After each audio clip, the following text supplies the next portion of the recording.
चलो अब पढ़ेंगे टाइप्स ऑफ अ फंक्शन। सारे काम छोड़ दो, आ जाओ। बात कर रहे हैं कि कांस्टेंट फंक्शन क्या होता है। जैसे नाम से ही पता लग रहा है, ये हम लोग 9th में भी पढ़े हैं यार। ये लहंगा देख रहे हो ये।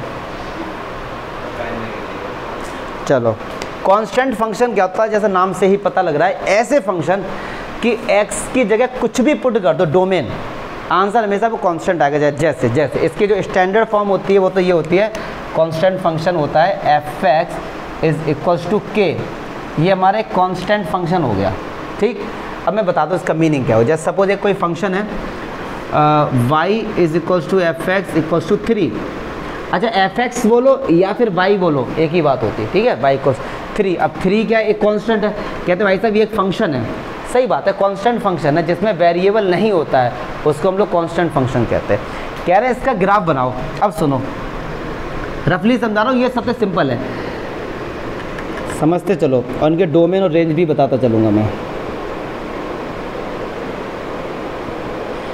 आप यहाँ पे x की जगह कुछ भी पुट करो, आंसर इधर हमेशा 3 आएगा। क्यों, एक बात सुनो, अगर होता है f(x) बराबर 4x प्लस 3, मान लो अगर ये है, तो मैंने कहा भाई x की जगह 1 पुट करो, तो इधर भी तो x की जगह 1 पुट करोगे, तो 4 प्लस 3 कितना आया, 7। अब आपसे मैंने कहा इधर आप x की जगह 2 पुट करो, इधर तो x है ही नहीं, इधर तो हर बार कितना आएगा, 3 आएगा ना। मतलब x की जगह कुछ भी पुट करो, आंसर वही कांस्टेंट आता रहेगा, ठीक है। तो x की जगह सपोज आपने 1 पुट किया या 2 पुट किया, आएगा क्या हमेशा आंसर 3 आएगा। तो इसका जो ग्राफ बन जाएगा वो इस तरीके से बन जाएगा, y इक्वल्स टू 3, ख़त्म। केवल ये आपको किसी ना तो एग्ज़ाम में आता है ना बस 11th क्लास में है, तो इसलिए मुझे समझाना पड़ रहा है ये। एक आता है आइडेंटिटी फंक्शन। ऐसा फंक्शन जो आपने पुट किया, जो डोमेन दिया, वही आंसर आ गया, ठीक है। जैसे f(x) इक्वल्स टू x, ये जो हमारे एक फंक्शन है, ये हमारे एक आइडेंटिटी फंक्शन। और भी एग्जांपल हैं इसके, क्योंकि बहुत से बच्चे कहते हैं ये तो सर समझ गए, एक और एग्जांपल दो। तो एक एग्जांपल ये ले लो, f(2x) equals to 2x, f(3x) equals to 3x। जो पुट करोगे वही आंसर आएगा। चेक करो, f(x) इक्वल्स टू x है, आपने क्या किया, x की जगह 1 पुट किया, आंसर कितना आया 1। x की जगह 2 पुट किया, आंसर कितना आया 2। तो देख रहे हो ना, जो पुट किया वो ही आंसर आ रहा है। अच्छा, जो आप x की जगह पुट करते हैं जो भी, उसको तो डोमेन बोलते हैं, और जो आंसर आते हैं उनको रेंज कहते हैं। पक्की बात है। तो मैं इनके साथ ही साथ डोमेन और रेंज भी लिखता जाता हूँ। कांस्टेंट फंक्शन का देखो डोमेन और रेंज क्या होगा, सारे बच्चे ध्यान से समझेंगे। डोमेन क्या था, जो हम x की जगह रख सकते हैं, तो हम x की जगह सब कुछ रख सकते हैं, कुछ भी, कोई भी रियल नंबर रख सकते हैं। तो रेंज क्या होगा, रेंज को मैं चलो लिख देता हूँ। तो रेंज क्या होगा इसका, k। रेंज k है तो क्या होगा k, क्योंकि देखो ना x की जगह कुछ भी रखो, आंसर तो 3 आ रहा है, तो रख कुछ भी सकते हैं, आंसर वही आएगा। यहाँ पे आ जाओ भाई साहब, इसका डोमेन क्या होगा, हम x की जगह कोई भी रियल नंबर रख सकते हैं, तो रेंज भी क्या आएगा, रियल नंबर ही आएगी, ठीक है ना। ये मैं बताता चलूँगा। अच्छा, अब कह रहे यार इसका ग्राफ बनाओ, तो कुछ नहीं करना, जैसे 9th क्लास में बनाते थे ना, 1x पे जाओ 1, y पे जाओ 1, x पे जाओ 1 और y पे जाओ 1, x पे जाओ 2, y पे, ये कुछ इस तरीके से इसका ग्राफ बन जाएगा हमारा, ठीक है। तो अभी तक तो सिंपल चल रहे हैं, धीरे धीरे आते हैं। अब भाई साहब है मॉडुलस फंक्शन, जितना प्यार से समझना चाहते हो उतना प्यार से समझ लो। मोस्ट इम्पॉर्टेंट इस चैप्टर का, इस मॉडुलस फंक्शन का यूज़ देखो, चैप्टर 1 में तो है ही, 2 में भी है, और विश्वास करो चैप्टर 4 में भी है, डिटर्मिनेंट में भी मॉडुलस फंक्शन का यूज़, अगर याद आ रहा होगा। चैप्टर 5 में तो है ही दबा के, चैप्टर 6 में, चैप्टर 7 में, चैप्टर 8 में, चैप्टर 9 में। आप समझ सकते हो मॉडुलस फंक्शन कितना बड़ा है फिर, तो इसको बहुत प्यार से समझते हैं फिर। मॉडुलस फंक्शन, मॉडुलस फंक्शन को खैर हम लोग 8th क्लास में भी पढ़ चुके हैं, जिसका नाम था एब्सोल्यूट वैल्यू, ठीक है। छोटी क्लासेस में पढ़ा है हम लोगों ने, क्लास 8th में R.D. शर्मा या जाके देखना। एब्सोल्यूट वैल्यू को ही मॉडुलस फंक्शन, जब 12th क्लास में आए, 11th में, तो इसका नाम मॉडुलस फंक्शन बोल दिया। क्या होता है ये, बहुत ध्यान से समझेंगे। f(x) equals to modulus x, ये जो साइन होता है ये मॉडुलस x का होता है। पहले तो बता दूं कि होता क्या है। ये कहता है कि अगर आप इस फंक्शन में कोई भी वैल्यू पुट करते हैं, तो जो आउटपुट आएगा वो हमेशा पॉजिटिव आएगा। ये मॉडुलस फंक्शन का वर्क है। जैसे सपोज आपने कहा कि सर मॉडुलस -2 की वैल्यू क्या होगी, तो आंसर क्या होगा +2। आपसे कोई बोले +2 का क्या होगा, तो भी 2, माइनस मत कर देना, कुछ भी है। अगर -2.3 है तो आंसर क्या होगा, बस कहने का मीनिंग है केवल और केवल माइनस साइन को हटा दो। अब इसका हम लोग समझते हैं ब्रेक डाउन। सारे बच्चे समझना इसका ब्रेक डाउन कैसे होता है। मॉडुलस फंक्शन f(x) का ब्रेक डाउन देखो। एक बार x की वैल्यू 0 से कम पुट करो, x की वैल्यू 0 से ज़्यादा या 0 पुट करो। अब देखो मैं समझाता हूँ कि क्या, जब आपने x की वैल्यू 0 से कम पुट की मतलब नेगेटिव, अच्छा नेगेटिव नंबर पॉजिटिव कैसे होगा, जब माइनस से मल्टीप्लाई होगा। तो यहाँ पे इसके अंदर क्या लिखा x है, तो यहाँ लिख दो -x और यहाँ +x। This is the break down of the modulus function. समझ लो इसको एक बार फिर से कि सर ये -x कैसे आ गया। समझो आपने क्या किया था, अभी x की जगह -2 पुट किया, आंसर कितना आया 2 आया ना। कैसे 2 हो गया भाई साहब, जब ये -2 था ये 2 कैसे हो गया, तो इस फंक्शन के अंदर हमने माइनस से मल्टीप्लाई कर दिया था। तब कोई नंबर माइनस का है, प्लस कैसे होगा, माइनस से मल्टीप्लाई करके। तो x की वैल्यू 0 से कम है मतलब क्या होगी, नेगेटिव। मतलब इसके अंदर x की वैल्यू 0 से कम है मतलब -x, और -x प्लस कैसे होगा, माइनस से मल्टीप्लाई करके। तो हमने क्या किया, माइनस से मल्टीप्लाई कर दिया। अच्छा जी, अब इधर आ जाओ, x की वैल्यू 0 है या 0 से बड़ी है मतलब पॉजिटिव, और पॉजिटिव चीज़ पॉजिटिव कैसे होगी, प्लस से मल्टीप्लाई कर दो। क्या चमका, तो this is a break down of the modulus function. ये तो चलो सिंपल था। अगर एग्जाम में ये आ गया आपके और यही आता है, इतना सिंपल तो नहीं आता है, आपको दे दिया उन्होंने मॉडुलस x-3 ये दे दिया, या फिर आपको और भी टफ दे दिया x-3/2। अब कैसे करेंगे, तो अब सुनो, बहुत ही सिंपल सा फंडा बता रहा हूँ आपको। सबसे पहला काम क्या है कि जो मॉडुलस के अंदर लिखा है उसको रख दो 0 के इक्वल। किसके इक्वल, 0 के। तो x-3/2, तो x की वैल्यू क्या हो गई 3/2, तो x की वैल्यू 3/2 से कम और x की वैल्यू 3/2 के बराबर या इससे ज़्यादा। क्लियर है। अब जो इसके अंदर लिखा है उसको लिख दिया करो बस। जब कम वाली बात आती है तो माइनस से क्या होगा, तो माइनस से क्या होगा, मल्टीप्लाई। इधर किससे होगा, प्लस से। बस खत्म। This is the break down of the modulus function. फिर से समझ लेते हैं, थोड़ा शायद मैंने फास्ट समझा दिया। जो इसके अंदर लिखा है ना उसको रखो 0 के बराबर। क्यों x की वैल्यू निकालनी थी ना हमको, तो x की वैल्यू 3/2 आई। अब 3/2 से वैल्यू जब कम है, एक काम करो आप, x की वैल्यू यहाँ पे 3/2 से कम रख के देखो भाई साहब, आंसर नेगेटिव आएगा। रख के देखो, चलो 3/2 से कम वैल्यू हमारी क्या 0 है ना, तो रखो 0 रखो यहाँ पे, आंसर क्या आया -3/2 आया ना। अब वो माइनस प्लस कैसे होगा, तो माइनस से मल्टीप्लाई कर दिया। क्लियर है। तो this is the break down of the modulus function. क्या चमका। अब इसका बनाते हैं ग्राफ। अब इसका बनाते हैं ग्राफ, ये स्टैंडर्ड फॉर्म है, इसका बनाता हूँ ग्राफ।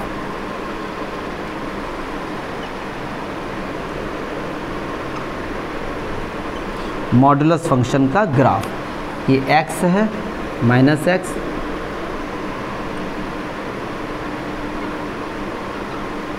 ज़्यादा वैल्यू नहीं लेंगे, कंसेप्ट समझाना बस आपको।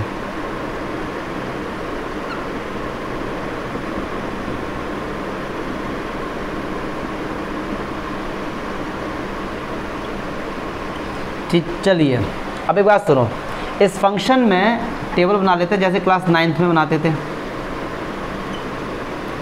x और मॉडुलस x।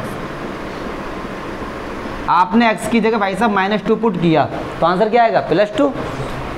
-1 पुट किया तो 1, 0 पुट किया तो 0, 1 पुट किया तो 1, 2 पुट किया तो 2। अब इसका ग्राफ बनाओ, x पर जाओ -2, y पे जाओ 2, तो x पे जाओ -2 और y पे जाओ, ये तो आता ही होगा बनाना। x पे जाओ -1, y पे जाओ 1, x पे जाओ -1, y पे जाओ 1, और 0 0, x पर जाओ 1 और y पे जाओ +1, x पे जाओ 2, y पे जाओ 2। तो इसका जो ग्राफ बनेगा वो कुछ इस तरीके से बनेगा, ये जो हमारा ग्राफ बन गया, ये मॉडुलस फंक्शन का ग्राफ बना। अब एक चीज़ देख रहे होंगे आप कि ये ग्राफ है ना, ये y के नीचे नहीं गया, क्यों, इधर नेगेटिव वैल्यूज़ हैं और ये हमेशा देता क्या है, पॉजिटिव, तो ये ऊपर से ही मुड़ जाएगा भाई साहब, ये और भी अगर डीप में जाना चाहेंगे तो ये जो लाइन है ये होती है y इक्वल्स टू एक्स की, और ये जो लाइन होती है y equals to minus X की, क्योंकि दो है ना, माइनस एक्स प्लस है, ये नेगेटिव वाली है और ये पॉजिटिव वाली है। अब देखो एक बना लो आप, अब आपको सर आप इसका बना के दिखाओ, ऐसे बन जाएगा चुटकियों में, ऐसे कर दो। कैसे, देखिए कैसे, x माइनस 3/2 है, इसको रखो 0 क्यों रहा, तो x की वैल्यू क्या निकल के आई, मतलब 1.5। अब x में 1.5 कहाँ पे होगा, ये 1 है, ये 2 यहाँ कहीं होगा ना 1.5, तो ये कर दो और ये कर दो, खत्म। एक का सीख लो फिर तो ऐसे बन जाते सर, क्लियर है। अगर कोई कहता भाई इस मॉडुलस फंक्शन का बनाओ x माइनस 2, तो इसे पुट करो, x की वैल्यू क्या आएगी 2, तो x की वैल्यू 2 ये रही, तो ये क्या चमका। तो इस तरीके से मॉडुलस ब्रेकडाउन समझ गया, मॉडुलस फंक्शन का ग्राफ बनाना समझ गया। अब डोमेन और रेंज समझो। डोमेन देखो भाई साहब, आप यहाँ पे कोई भी वैल्यू पुट कर सकते हैं फ्री, यहाँ पे एकदम कुछ भी वैल्यू पुट कर, कोई भी रियल वैल्यू, लेकिन जो आंसर आएगा वो क्या आएगा, पॉजिटिव। मतलब आएगा तो रियल नंबर, लेकिन वो क्या होगा, पॉजिटिव। ये इसके डोमेन और रेंज। मैं हर फंक्शन का डोमेन और रेंज भी आपको बताता चलूँगा। क्या चमका, बताओ ना यार, क्लियर है। चलो हाँ हाँ बोलो, तुम बोलो। चलो अब देखो सिंघम फंक्शन, सिंघम, अरे हम लिख भी सिंघम ही रहे थे। सिग्नम फंक्शन, ये तो बहुत ही सिंपल है, इसका नाम क्या है, single number, single number, it is called Singham function. क्या होता है भाई साहब, ये देखो जरा, ये क्या करते हैं जनाब, ये कहते हैं कि अगर एक ऐसा फंक्शन जिसमें x की जगह अगर आपने 0 से कम वैल्यू पुट की, मतलब नेगेटिव वैल्यू पुट की, तो आंसर हमेशा -1 आएगा। चाहे आप माइनस का 10 पुट करो, चाहे माइनस का 100 पुट करो, कुछ भी करो, आंसर -1 ही आएगा। और अगर 0 पुट किया तो 0 देगा, और 0 से ज़्यादा पुट किया तो, मतलब 0 से ज़्यादा कहाँ था, इनफाइनाइट, कुछ भी आप डोमेन की जगह पुट करके देखो, आंसर मेरा सिंगल नंबर आएगा, विच इज़ +1। ये तो इस तरीके से मिलेगा। लेकिन ये जो हो गया ना, ये हो गया बच्चों के लिए, लेकिन आपको थोड़ा सा मैथमेटिकली लैंग्वेज में भी मिलेगा। तो वो क्या होता है, वो ये होता है मॉडुलस x अपॉन x, जब x की वैल्यू 0 नहीं है और जब x की वैल्यू 0 है तो वो 0 है।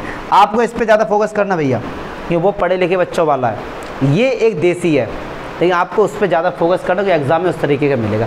अब देखते हैं, देखो कैसे कैसे ये फंक्शन वर्क करता है। कह रहे x की वैल्यू जब 0 नहीं है, 0 नहीं है तो कुछ भी हो सकती है, माइनस प्लस कुछ भी, तो आंसर आएगा मॉडुलस x अपॉन x, और 0 है तो 0। अब देखो मैं इसका ग्राफ बनाने जा रहा हूँ, जाऊँ मैं, आप लोग कर लोगे चलो इसका ग्राफ देखते हैं। चलिए, मोस्ट इम्पॉर्टेंट इसका ग्राफ है, ज़्यादा वैल्यू पुट करके नहीं दिखाऊंगा, केवल कंसेप्ट क्लियर कराने। 0, ओ माय गॉड, 1 2 3 1 2 3 -1 -2 -3 -1 -2, ठीक है। चलो अब देखो, अब देखो देखो तो इधर बनाओ इसकी टेबल।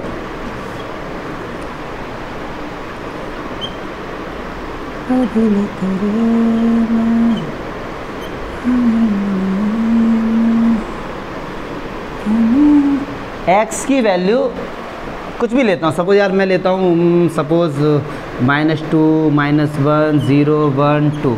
अब सब ना x की जगह रखो -2, तो आंसर क्या आएगा, -1 ही आएगा। देखो रख के देखो यहाँ पे इस पूरे में x की जगह रखो -2, तो मॉडुलस -2 हो गया, और ये -2 कट के कितना आ गया, -1, तो -1 ही आएगा। माइनस, चलो आप यहाँ पे रखे देखो -100, तो भी आंसर -1 ही आएगा, क्योंकि कैंसिल हो जाएगा। -1 किया तो -1, 0 है तो 0, 1 है तो 1, 2 है तो 2, और 100 है तो भी 1, और 1000 है तो भी 1। ठीक है, ये आपको मैंने समझाया, लेकिन इनसे ग्राफ नहीं बनेगा। ग्राफ के लिए इसका एक लॉजिक है, तो समझो लॉजिक क्या है। ग्राफ के लिए आपको एक लॉजिक समझाना पड़ेगा, अदरवाइज दिक्कत हो जाएगी। इस लॉजिक को समझेंगे। दोबारा एक टेबल बना के दिखाता हूँ आपको।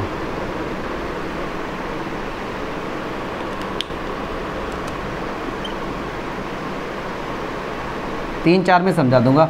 आपने क्या किया, x की जगह आपने पुट किया 0.1। अच्छा ये वैल्यू 0 से बड़ी है तो आंसर क्या आएगा भाई साहब, रख के देख लो, रख के देख लो, रखो मॉडुलस 0.1 अपॉन 0.1, तो 0.1 अपॉन 0.1 कितना है जी, बनाया। आपने 0.5 पुट किया तो आंसर क्या आया, 1।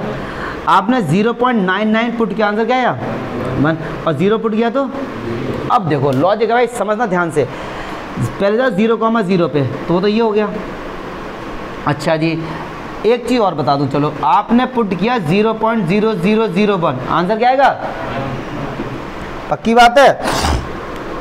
अब देखो x की जगह 0.001 मतलब यहाँ पे होगा बहुत ज़्यादा, बहुत पास, तो वो किस पे जाएगा, 1 पे, मतलब यहाँ पर आया 0.1, ये आया 0.5 यहाँ पर, ऐसे ही चलता जाएगा। तो इसका ग्राफ कुछ इस तरीके से बन जाएगा। लेकिन जब आप इसका आंसर देखेंगे ना, इसका ग्राफ देखें तो यहाँ पे वो इस तरीके से होल रहता है। इसका मीनिंग समझ लो क्या है कि जब आपने x की जगह 0 पुट किया तो y क्या आया, 0 आया। आप इसको कनेक्ट मत कर देना इससे, क्यों, इसको बस समझ लेना बहुत ध्यान से। जब आपने x की वैल्यू 0.001 वो लगभग यहीं पे तो होगी, तो इसकी सीध में जब वो जाएगा तो लगभग यहाँ पर होगा, वो इससे कनेक्ट नहीं हो सकता, इससे कनेक्ट नहीं हो सकता। पूछो क्यों, कि सर कनेक्ट हो गया तो हो क्या जाएगा ऐसा, भाई साहब कनेक्ट हो गया तो इसका मतलब पता है क्या हुआ, अगर वो इससे कनेक्ट हो गया, समझना जरा ध्यान से, अगर वो इससे कनेक्ट हो गया तो इसका मीनिंग क्या है कि x की वैल्यू 0.001 पे 1 नहीं है, 1 से ज़्यादा आ रही है, मतलब 1 नहीं आ रही है, कुछ भी आ रही है, तो ये नहीं, ये पॉसिबल नहीं है। फिर से समझो, मुझे लगा मैं समझा नहीं पाया, फिर से समझो इस चीज़ को कि अगर आपने 0.5 पुट किया, 0.5 यहाँ कहीं होगा तो उसका आंसर 1 आ गया, 0.6 है तो 1 आ गया, 0.9 है तो 1 आ गया, ऐसे ही x के बहुत पास है तो यहाँ पर आ गया। लेकिन जैसे ही आप 0 पे गए तो इसका आंसर तो 0 आएगा, वो चीज़ तो वापस यहाँ पर आ जाएगी, फिर वो इस लाइन से कनेक्ट नहीं है। क्यों, क्योंकि y एक्सिस पर x क्या होता है, 0 होता है, तो इसे हम y से कनेक्ट मत कर देना, थोड़ा सा दूर रखना, ये 11वीं क्लास का कंसेप्ट है। तो ऐसे इसका ग्राफ और इधर बन जाएगा इस तरीके से, तो ये इसका ग्राफ बन जाएगा। और इसका जो ग्राफ है ना, ये डिसकंटिन्यूअस ग्राफ है। जिस ग्राफ में आपको पेन उठाने की रिक्वायरमेंट हो जाए तो वो जो ग्राफ होता है वो हमारा डिसकंटिन्यूअस ग्राफ था, आप वो पेन उठाना ही पड़ जाएगा इसके लिए, ठीक है, बिना पेन उठाए आप इसका ग्राफ नहीं बना। अब हाँ ऐसा मत करना, देखो आकर बहुत से पता है क्या सोच, किस तरह पेन नहीं उठाएंगे, हमने कहा कैसे, देखो सर ये फिर ये, सही बात है, उनका भी तो लॉजिक अपनी जगह ठीक है, हमने पेन नहीं उठाया। अब देखो इसमें उन्होंने गलत किया क्या, तो एक बात सुनो, मैथ्स में 9th क्लास में जब भी हम लोग ग्राफ बनाते थे तो उनके जो कोऑर्डिनेट आते थे वो उस इक्वेशन को सेटिस्फाई करने चाहिए। जैसे सपोज ये ग्राफ है, मान लो 2x + y = 3 का ग्राफ है, तो x और y की यहाँ वैल्यू पुट करेंगे 3 आएगा ना, तो ऐसे यहाँ भी आना चाहिए। चलो अब आपसे मैं अनुमान से पूछूं यार कि इस पॉइंट के कोऑर्डिनेट क्या होंगे लगभग, तो आप बोलोगे x की वैल्यू 0 है और y होगा लगभग 0.5 माइनस में, या सुन लो। देखिए एक बात सुनो, जब 0 पुट करते हैं आंसर क्या आता है, 0। यहाँ पर कितना आ रहा है, -0.5, तो पेन तो उठाना पड़ेगा डियर। नहीं चमका ना, नहीं, बहुत अच्छी बात है। अगर मैं आपसे कहूँ कि इस पॉइंट के कोऑर्डिनेट बताओ, इस पॉइंट के, तो ये y एक्सिस पे x क्या होगा, 0, और ये डिस्टेंस मैंने अनुमान से लिया, मान लो 0.5 है, तो इधर तो -0.5 होगी। इसका मीनिंग क्या हुआ कि x की जगह 0 पुट किया तो y कितना आया, -0.5, लेकिन 0 पुट करने पर आता क्या है, तो ये गलत है ना फिर हमारा ग्राफ, तो इसे पेन उठाना पड़ जाएगा, ठीक है। तो एकदम बहुत ज़्यादा नहीं होना चाहिए, मुझे ऐसा लगता है आज यहीं पे ब्रेक करते हैं ना, सिंगम फंक्शन तक ही। अच्छा इसके वो और बता दें, हाँ यार डोमेन और रेंज और बता दें, इसके डोमेन और रेंज होता है। तो डोमेन पता है क्या होगा इसका, डोमेन होगा जो वैल्यू हम लोग पुट करते हैं, हम लोग यहाँ पे कुछ भी पुट कर सकते हैं, डोमेन क्या कुछ भी पुट कर सकते हैं। रेंज क्या होगा, केवल -1, 0 और +1, बस। This is your answer. मेरे भी सिर दर्द हो गया बोलते बोलते। Greatest integer function most important, जितने इंपॉर्टेंट लगा दो इसके ऊपर, और एकदम सब काम छोड़ के देखो इसके ग्रेटेस्ट इंटीजर फंक्शन के डिफरेंशिएशन पे भी आते हैं, क्वेश्चन इंटीग्रेशन पे भी आते हैं, कंटिन्यूटी एंड डिफरेंशिएबिलिटी पे आते हैं, तो जान लो कितना इंपॉर्टेंट है यार। तो एक फंक्शन जिसको हम लोग ग्रेटेस्ट इंटीजर फंक्शन कहते हैं, इसका एक और नाम है स्टेप अप फंक्शन। तो पहले इसका रिप्रेजेंट कैसे करते हैं इसको देखिए, f(x) is equals to small bracket, this is the representation of the greatest integer function या स्टेप अप फंक्शन। इस तरीके से अगर आपको x जो है ना, अगर वो स्मॉल ब्रैकेट के अंदर मिल जाए, आपको बिग ब्रैकेट समझ रहे हो आप लोग ना, कुछ भी समझ लो, पैरेंथेसिस नहीं है बस ये, अगर इस ब्रैकेट के अंदर आपको ये मिल जाए तो आप कह देना कि ये ग्रेटेस्ट इंटीजर फंक्शन की बात कर रहे हैं यहाँ पे, ठीक है। अब ये मत सोचना कि अगर x की वैल्यू 2.3 है तो यहाँ भी 2.3 आ जाएगी, नहीं, ये आइडेंटिटी फंक्शन नहीं है, ठीक है। पहले बता दूं ये होता क्या, कैसे इसका आंसर निकालते हैं, फिर उसके बाद इसका समझाएंगे मैथमेटिकली रिप्रेजेंटेशन क्या है। देखो ये कहता है आपसे कि अगर किसी ने आपसे पूछा कि f 2.3 की वैल्यू बताओ, मतलब आपको इसकी वैल्यू बतानी क्या है। किसी ने आपसे कहा कि भैया -2 की वैल्यू बताओ, तो आपको बतानी है इसका आंसर क्या होगा। आपसे किसी का -2.3 की वैल्यू बताओ तो इसका आंसर आपको बताना है। देखो जैसा इसके नाम में आ रहा है इंटीजर, इसके नाम में क्या आ रहा है, इंटीजर आ रहा है। इंटीजर पता होना चाहिए पहले आपको। इंटीजर क्या होते हैं, हमारे नेगेटिव भी होते हैं और पॉजिटिव भी होते हैं। जीरो हमारे एक न्यूट्रल इंटीजर है, और इंटीजर्स जो होते हैं वो कभी डेसिमल फॉर्म में नहीं होते हैं, ठीक है। मतलब 2.3 या -2.3 ये इंटीजर नहीं है हमारे भाई साहब, लेकिन इसका जो आंसर आएगा वो किस में आएगा, इंटीजर में आएगा। तो कैसे आता है उसको चेक करते हैं। तो क्लास 6 में जाएंगे, नंबर लाइन बनाते हैं, आपको समझाने के लिए ये सब कर रहा हूँ। 1 2 3 -1 -2। अब किसी ने आपसे पूछा कि बताओ 2.3 का आंसर क्या आएगा, ग्रेटेस्ट इंटीजर फंक्शन 2.3 का क्या होगा। तो एक बात सुनो, 2 ये रहा, 2.3 लगभग यहाँ कहीं होगा, यस और नो। तो किसी भी नंबर का अगर ग्रेटेस्ट इंटीजर फंक्शन पूछा जाता है तो उसके लेफ्ट हैंड में जो सबसे पहले इंटीजर आता है वो इसका आंसर होता है। तो 2.3 का इधर जाएंगे तो सबसे पहले इंटीजर कौन सा आया, 2, तो इसका आंसर कितना हो जाएगा, 2। क्लियर है जी। अच्छा -2, भाई साहब -2 तो पहले से इंटीजर है, जो इंटीजर होता है उसका आंसर सीधे इंटीजर लिख दो, माइनस है तो माइनस, प्लस है तो प्लस। अब कह रहे हैं माइनस का 2.3, तो देखो अच्छा भैया -2 ही रहा, माइनस का 2.3 लगभग यहाँ कहीं होगा। तो आपसे बोला गया था कि लेफ्ट हैंड साइड में जाना है, लेफ्ट हैंड साइड में जो सबसे पहले इंटीजर आ जाए तो कौन सा आएगा, -3। इसका आंसर क्या हो जाएगा, -3। ग्रेटेस्ट इंटीजर फंक्शन में आपको लेफ्ट हैंड में जाना है, किस में आना है, पक्की बात है आकाश। अच्छा अब एक चीज़ सुनो, अब इसका नाम है ग्रेटेस्ट, नाम क्या है। अब आप सोच रहे होंगे कि सर 2.3 का आपने 2 लिया, 3 नहीं लिया, जबकि नाम तो इसका क्या, ग्रेटेस्ट। तो सुनो इसका नाम ग्रेटेस्ट क्यों है। ये कह रहे हैं कि 2.3 है ना, ये सबसे बड़ा नंबर है। इसके इधर जितने भी इंटीजर्स हैं, इधर जितने भी इंटीजर हैं, सबसे बड़ा यही तो है ना, यस और नो। तो ये 2.3 बता क्या रहा है, ये भाई साहब बता रहा है कि मैं सबसे बड़ा हूँ। इधर जितने भी इंटीजर्स हैं, लेफ्ट हैंड में जितने भी इंटीजर हैं, उनसे सबसे बड़ा क्या, 2.3। सही बात है ना। इधर आप कोई सा भी इंटीजर बता दो तो 2.3 तो सबसे बड़ा है ना। तो इधर के इंटीजर्स के लिए 2.3 सबसे बड़ा है, इसलिए इसको ग्रेटेस्ट बोल दिया जाता है। क्या चमका। अब एक दो और पूछ लेते, सपोज किसी ने आपसे पूछा 0, तो 0 है तो भाई साहब 0 का 0 ही आ जाएगा, क्योंकि वो तो एक इंटीजर है। अच्छा फिर किसी ने आपसे पूछा, चलो 0.1 का बताएंगे हर्ष बाबू, 0.1 का ग्रेटेस्ट इंटीजर फंक्शन आंसर क्या आएगा, शायद 0 ही आ गया। मैथ में शायद क्या होता है, 0.1 लगभग यहाँ कहीं होगा, इससे पहले कौन सा आ रहा है, 0 आ रहा है। शायद क्यों, शायद तो तब लगाते ना जब कॉन्फिडेंस नहीं होता है ना। समझ गए आप लोग, पक्की बात है। लेकिन ये तो मैंने समझा दिया देसी तरीके से, मतलब एक 6 क्लास के बच्चे को भी समझाएंगे तो भी समझ जाएगा वो। लेकिन भैया 12 क्लास में जो क्वेश्चंस आएंगे ना डिफरेंशिएशन के, तो उसके लिए आपको मैथमेटिकली समझना पड़ेगा। और देखो इसको रिप्रेजेंट करने के कितने तरीके, 1 2 3 तरीके हैं। मैं 3-4 बुक के रिप्रेजेंटेशन करने के तरीके बता देता हूँ, क्योंकि ये सबसे ज़्यादा इम्पोर्टेंट है। तो सबसे पहले जाते हैं जो तुम्हें किसी बुक में नहीं मिलेगा, उसको देख लो पहले। ये कहता है कि पॉजिटिव फ्रैक्शन प्लस इंटीजर, तो इसका आंसर आएगा इंटीजर।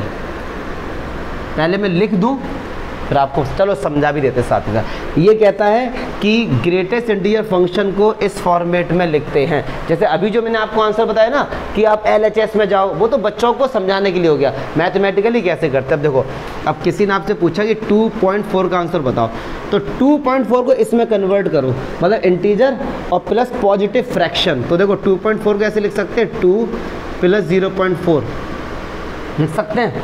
तो 2 क्या हो गया, इंटीजर, और 0.4 क्या होगा, पॉजिटिव फ्रैक्शन। तो इसका आंसर कितना है, इंटीजर। अच्छा, इन दोनों में इंटीजर क्या है, 2। आंसर क्या आ रहा था, 2 तो आ रहा था। चलिए, अगर माइनस होता है यहाँ पे, मतलब माइनस का 2.4। अब देखो, आप बहुत से बच्चे ऐसे लिख के आएंगे इसके -2.4 को, 2 प्लस माइनस का 0.4, ये गलत हो जाएगा क्योंकि मुझे इस फॉर्मेट में कन्वर्ट करना है। इंटीजर ठीक है, प्लस पॉजिटिव फ्रैक्शन, ये तो नेगेटिव हो रहा है। तो अब क्या करेंगे, तो अब हम माइनस के 2.4 को लिखेंगे 3, समझना, इसको हम क्या लिखेंगे, -3 प्लस 0.6। तो -3 तो इंटीजर हो गया, इंटीजर तो नेगेटिव पॉजिटिव कुछ भी हो सकता है, और ये क्या हो गया, पॉजिटिव फ्रैक्शन। तो आंसर क्या आएगा, इंटीजर -3। क्या चमका, जल्दी आओ यार, इंपॉर्टेंट टॉपिक इतना लेट मत आया करो। कोई डाउट, समझ आ रहा ना ये आप लोगों को कि भैया इस फॉर्मेट में कन्वर्ट करना। एक तरीका तो ये है इसका, दूसरा तो बहुत ही सिंपल है, लेकिन वो बनाया गया है, वो आपको RS में आई थिंक मिल जाता है। उसमें क्या बोला गया आपसे, उसमें बोला गया है कि एक ग्रेटेस्ट इंटीजर फंक्शन को ऐसे लिखा है कि इफ़ x = i, तो उसका आंसर कितना आ जाएगा, i, और x does not = i, तो द जस्ट प्रीवियस लिख लेना इसके ऊपर, जस्ट प्रीवियस इंटीजर। अब तो इसका मीनिंग क्या है, i यहाँ पे क्या, इंटीजर। कह रहे हैं अगर x की वैल्यू इंटीजर है तो आंसर इंटीजर ही आता है, यस और नो। अब अगर मैं आपसे पूछूं कि 2 का आंसर क्या आएगा, तो आप क्या बोलेंगे, 2 ही तो बोलेंगे। अगर कह रहे हैं इंटीजर तो आंसर क्या आएगा, इंटीजर आएगा। लेकिन कह रहे हैं x does not equals to integer, मतलब अगर इंटीजर नहीं है, और कोई नंबर अगर इंटीजर नहीं है तो पक्की बात है वो फ्रैक्शन फॉर्म में होगा। जैसे सपोज 10.3, ठीक है ना, 10.3 एक आई नहीं है, फिर इसका आंसर क्या आएगा, जस्ट प्रीवियस इंटीजर 10.3 से सबसे पहले इधर कौन सा आएगा, 10 ही तो आएगा, तो इसका आंसर क्या होगा, 10 हो जाएगा। चलिए, ये जो अब मैं लिखने जा रहा हूँ ये सबसे लॉजिकल है, सबसे बढ़िया आपको समझना पड़ेगा कि x की वैल्यू k से छोटी है और k-1 से बड़ी है। तो भैया मैं तो सारी फॉर्मेट बता दे रहा हूँ, फिर अल्टीमेटली एंड में बताऊंगा कि कमज़ोर बच्चे लोग केवल एक को याद रखें। ये मैं नॉलेज के लिए बता रहा हूँ, बस जब वीडियो बनना है तो सारी चीज़ बताएंगे आपको, k-1 और k। इसको समझो आगे बड़े प्यार से, आता ही है, देख लो इसको। ग्रेटेस्ट इंटीजर फंक्शन को आर.डी. शर्मा में इस तरीके से भी रिप्रेजेंट किया गया। मतलब क्या होगा, देखो यहाँ पर जो k है ये कोई भी एक इंटीजर है, कोई भी एक इंटीजर है, ठीक है, कुछ भी हो सकता है। तो सपोज आपसे किसी ने पूछा कि 11.4 का आंसर बताओ, ठीक है। अब मैं इसके थ्रू आपको बताता हूँ 11.4 का आंसर। अच्छा, ये तो बच्चों को पता होगा कि 11.4 11 और 12 के बीच में होगा। अगर इतना भी नहीं पता तो 12th में आना बेकार, फिर तो बेकार। इतना तो पता होगा कि 11.4 11 और 12 के बीच में होगा, पक्की बात है। तो आपको समझाने के लिए मैंने कहा जो ये k है ना, ये k मान लो 12 है, मान लो ऐसे समझा रहे हैं, तो k-1 क्या होगा, 11, पक्की बात है ना। अगर k को 12 लिया है तो k-1 क्या होगा, 11। और ऐसे केस में आंसर क्या आ रहा है, क्या आंसर आ रहा है, k-1। तो 11.4 का आंसर क्या आएगा, k-1।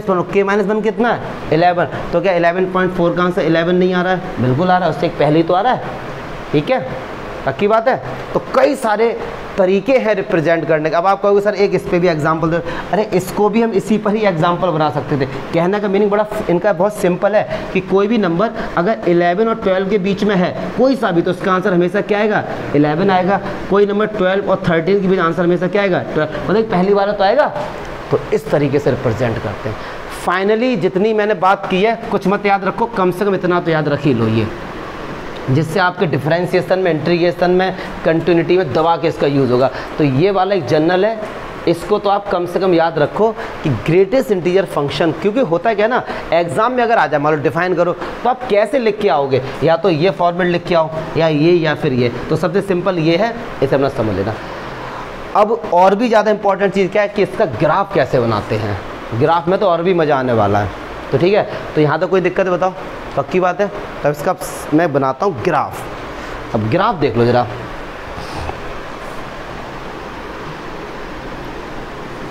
इसका ग्राफ समझ लेना। स्मॉलेस्ट इंटीजर फंक्शन एकदम इसी के उल्टा कर देना बस इसमें।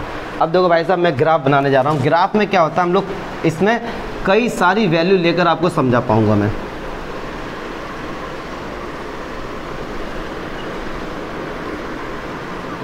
एक्स और ग्रेटेस्ट इंटीजर फंक्शन,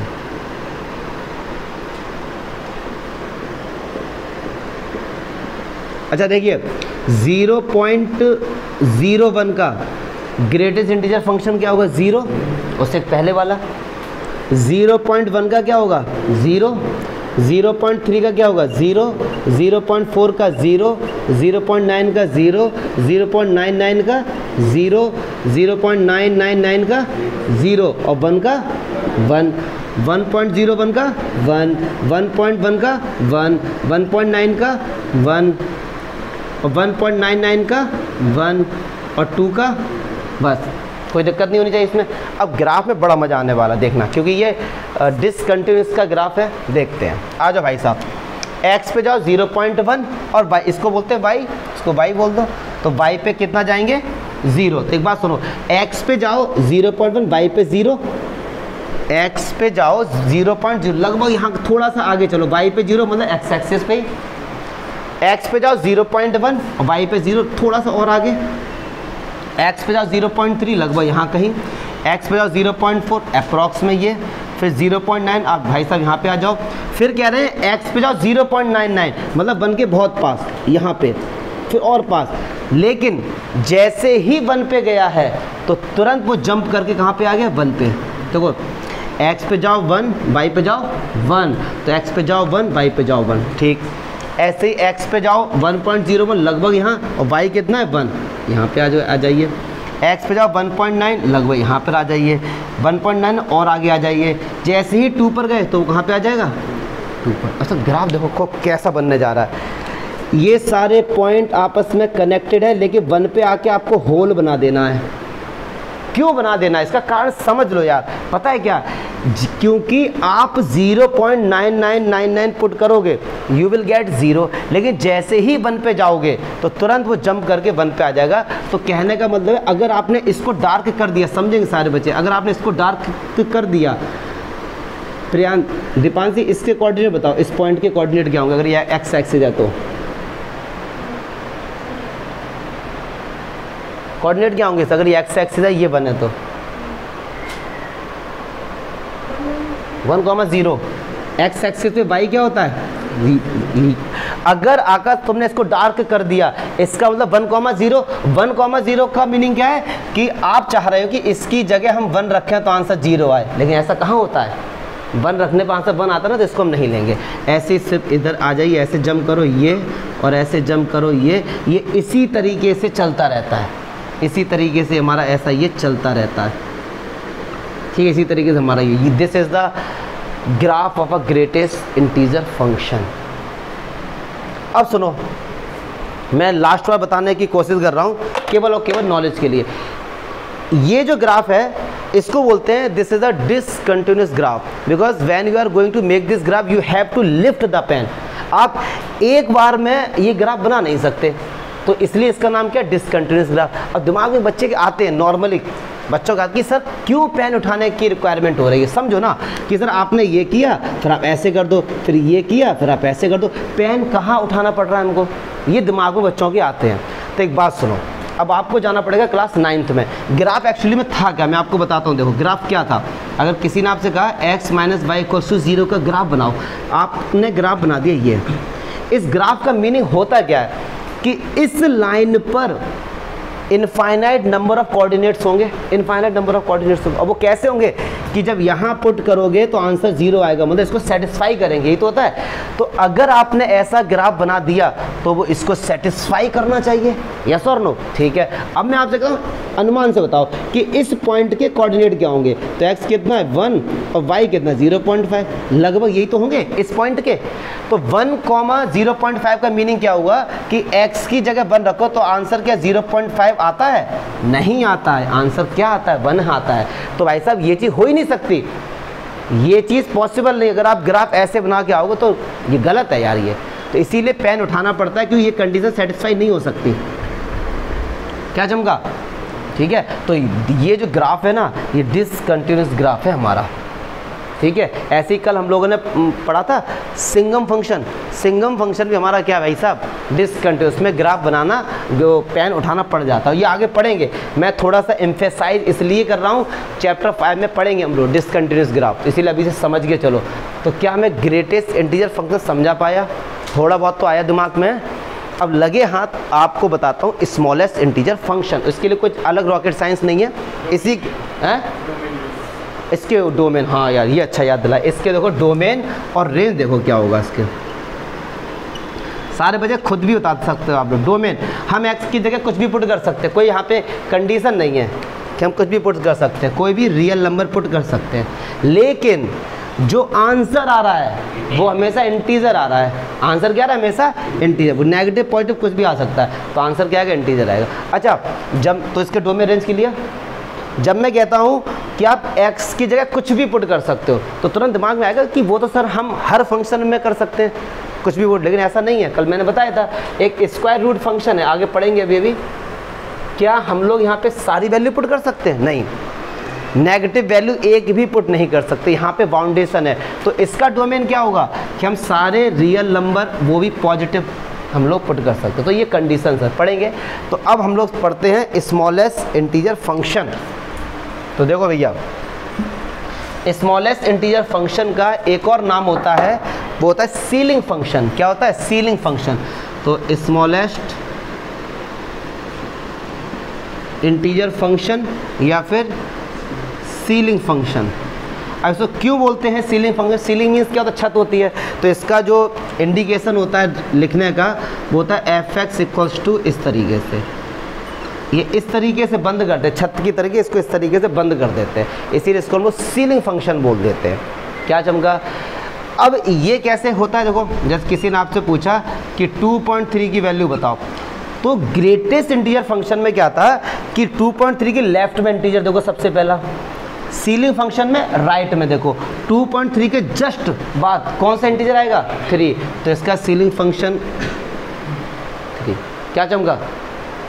अगर किसी ने आपसे पूछा भैया माइनस का 9.3, अब माइनस के 9.3 इधर कौन सा होगा? माइनस का 9। इंग्लिश और माइनस में उल्टा हो जाता ना यार, देखो ना, जैसे यहाँ पे कहीं होगा 0, यहाँ कहीं होगा -9, और माइनस का 9.3 यहाँ कहीं होगा, तो इसके जस्ट पहले। क्लियर है? अब सर इसका भी फॉर्मूला होता है, इसका फॉर्मूला वही होता है इंटीजर माइनस, वहाँ पे क्या था? प्लस था, यहाँ माइनस आ जाएगा, बस integer plus minus fraction is equals to integer. बस this is the formula of smallest integer function.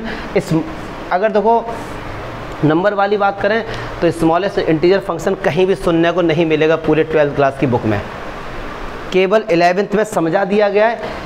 एक भी क्वेश्चन स्मॉलेस्ट इंटीजर फंक्शन में नहीं दिया है। उन्होंने जितने क्वेश्चन दिए सारे ग्रेटेस्ट इंटीजर फंक्शन में दिए, बट फिर भी, और इसका ग्राफ उल्टा बनता चला जाएगा, इसका ये इस तरफ जा रहा है वो इस तरफ भाग जाएगा, बस ग्राफ सब कुछ सेम है, कोई दिक्कत। डोमेन रेंज सेम रहेंगे, कोई भी दिक्कत नहीं है। तो क्या दोनों इंटीजर फंक्शन समझ गए हम लोग? बहुत खुशी की बात। तो स्क्वायर रूट फंक्शन ले रहे नहीं, स्क्वायर रूट फंक्शन क्या होता है? y is equal to root X. ठीक, अच्छा ये हम लोग 11th क्लास में पढ़ चुके हैं। और कहोगे सर कहाँ? स्क्वायर भैया कर दो दोनों तरफ, तो Y square is equal to X हो गया। पैरा बोला, कौन बोला? पैरा बोला, चैप्टर 11 क्लास 11। हाँ, नाम तो याद है ना? बस ठीक है। अब सुनो, कहने का मीनिंग है इसका ग्राफ तो यार बच्चे और लोग बना सकते हैं। अब कैसे ग्राफ बनेगा मैं इसका बताऊँ। पैरा बोला तो याद है, तो एक तरफ बन जाएगा ये इस तरीके से, इसका ग्राफ बन जाएगा y equals to root X. अब कहेंगे सर आपको कैसे पता, और ये नीचे क्यों नहीं गया? भाई साहब एक बात सुनो, क्या आप x की जगह कोई भी नेगेटिव वैल्यू पुट कर सकते हैं? करेंगे तो पॉजिटिव वैल्यू, तो आंसर क्या आएगा? पॉजिटिव आएगा, नीचे जाने का कोई मतलब ही नहीं। अब ये कर्व होता है, वैसे तो y square equals to X का ग्राफ इस तरीके से आता था, याद आ रहा होगा पैरा बोला, लेकिन इसे हमने नीचे से क्या किया? हटा दिया। कोई दिक्कत? चलो अब देखो इसका डोमेन क्या होगा। हम कोई भी वैल्यू यहाँ पुट कर सकते, क्या ऐसा है? नहीं है। हम नेगेटिव वैल्यू पुट नहीं कर सकते, क्यों? अगर आपने यहाँ पे x की जगह भाई साहब -1 पुट किया तो y निकल जाएगा √-1, इमेजिनरी नंबर, इसका कोई आंसर ही नहीं आता है। तो हम यहाँ पर जो भी वैल्यू पुट करेंगे ना वो 0 होंगी या 0 से बड़ी होगी। तो यहाँ पे इसका डोमेन क्या होगा, कोई भी नंबर हम पुट करें वो रियल नंबर होगा, हमारा क्या होगा पॉजिटिव, और 0 भी इसी में आ जाएगा। ठीक है, क्या चमका? या ऐसे कर दो real number minus R negative, एक ही बात है। या फिर ऐसे लिख दो इसको कि x की वैल्यू है वो 0 के बराबर है, 0 से बड़ी है, ऐसे कुछ है, हाँ नेगेटिव। ठीक है, या ये लिख दो, कुछ भी लिख दो, ये इसका डोमेन हो गया। अच्छा, और इसका रेंज क्या आएगा भाई साहब? रेंज क्या आएगा इसका? कुछ भी आ सकता है, लेकिन क्या आएगा वो भी नेगेटिव की कोई कट गया, कोई संभावना है नहीं है ना, तो ये इसका हो जाएगा R प्लस। ठीक, कोई दिक्कत नहीं। अच्छा, ग्राफ तो उसका वो हो गया। रेसिप्रोकल फंक्शन, जैसा नाम से ही पता लग रहा है, रेसिप्रोकल मीन्स क्या होता है? उस उल्टा। क्या होता है? उल्टा। तो यहाँ पे भी देखो, इसका तो ग्राफ आप लोग खैर घर पे जाके बनाना, बड़ा ही इंटरेस्टिंग ग्राफ है, बड़ा ही मज़ेदार ग्राफ है अगर दिल से बनाओगे तो। इसका जो ग्राफ बनेगा वो कुछ इस तरीके से आता है। मुझे तो बड़ा मज़ा आता है बनाने में। अगर कॉपी लेके बैठ जाओ, वाइट पेज हो, बढ़िया से साफ पेंसिल करके, मतलब ऐसे बनेगा एकदम लय से, जैसे ये ना, ये और फिर इधर ये, बस टच मत कर देना इसको, टच मत कर देना इसको। क्यों? कारण समझो जरा। यहाँ पे आप इसके डोमेन में सब कुछ पुट कर सकते हो, केवल 0 को छोड़ के। 0 पुट नहीं, क्यों? 0 पुट करते ही 1/0 क्या बन जाएगा? Not define. उसका कोई आंसर ही नहीं आएगा। जब कोई आंसर ही नहीं आएगा तो क्या पुट करें? अच्छा, इसकी रेंज बताओ आकाश क्या है? सब लोग यही गलती करके आते हैं, रेंज भी इसकी यही हो जाएगी। पूछो क्यों? x की जगह कुछ भी पुट कर दो, क्या कभी 0 आंसर आएगा? जब ऊपर 1 है तो 0 तो आ ही नहीं सकता। तो इसका डोमेन और रेंज दोनों ही आपस में क्या होते हैं जी? बराबर। ग्राफ इसका ये हो गया। घर पे बनाना बड़े प्यार से, तसल्ली से, और इसमें भी पेन उठाना पड़ जाएगा आपको।